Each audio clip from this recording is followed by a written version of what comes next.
As the day of counting for the Gambegre Assembly seat inches closer, the state BJP stated that the poll ambience indicates that it stands a chance to snatch a win.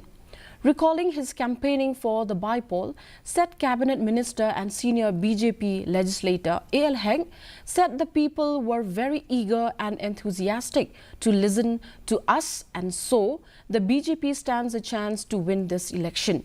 The BJP fielded Tura MDC and its state unit Vice President Bernard N. Marak for the Gambegre seat.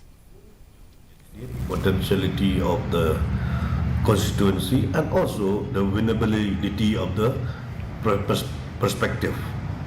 We also told you yesterday when we sat for the meeting, we are also the same concern of is a beginning of the preparation only for the MDC election.